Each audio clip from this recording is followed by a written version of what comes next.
West Texas does small towns like nowhere else.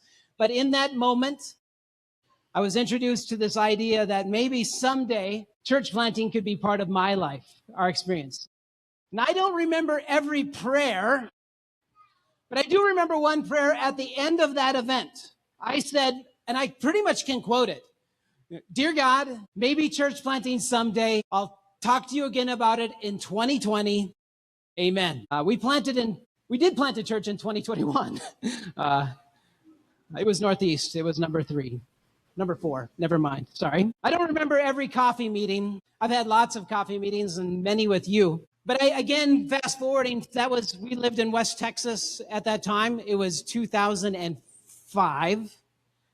And from that moment, we found transition happened, and we found ourselves not living in West Texas, but living in my parents' basement in just outside of Upsala, Minnesota. And there was a moment where Amber and we made the decision that this season was not, 2020 wasn't actually the answer to that prayer. The answer to that prayer was, this is the time for us to be planting a church. And so Amber and we decided that we were going to start this church thing. And so again, I don't remember every coffee meeting, but I remember very, very clearly being in the Barnes & Noble Starbucks on Division Street in St. Cloud.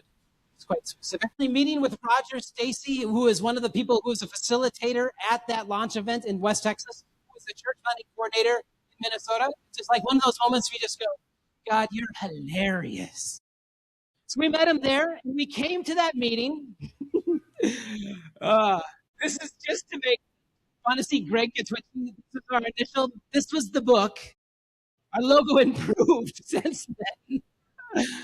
And literally we came and we threw this down before Roger said, what if there was this church and there was coffee shops and there was within walking distance of people, and what if there was dialogue and questions? And we wrote this entire book out, all of this plan, and we met with Roger there. We actually were thinking, like, maybe this is around St. Cloud in that area. But then Roger and I don't remember every coffee meeting, but I remember very clearly him pulling out a napkin and him drawing a line down 94 and circling through the tunnel, and him drawing a line up 35W and coming to the river and drawing a line back over towards 94. And he said, what if this was it there? What's crazy is that Roger, from that moment, he said, I can meet you guys there in about 2 weeks and I'll show you around. And I remember just shortly after that, I don't remember every time I've been in Crystal Court, but I do remember the time when Amber and I and 2 little girls were running around the Crystal Court, and Amber and I going,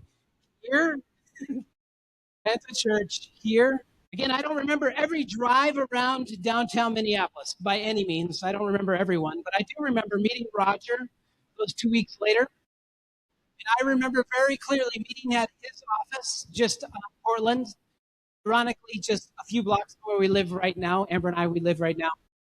I remember going from his office and turning down Park and driving down Park and him talking about the people that live on the right and the left there. I remember turning on Washington and scooting over to where the Guthrie would be, but which was a gigantic warehouse, and turning over to the River Road, driving down the River Road and turning up on 4th, just a few blocks from here. I remember very clearly turning on First and driving by the Star Trip factory. I remember production plant. I remember getting over to Washington and turning right on Hennepin. I remember driving down Hennepin and turning onto 14th and turning over into Loring Park, and then driving back towards his office. And I don't remember most drives, but that one is imprinted in my heart, in my memory. So there we were.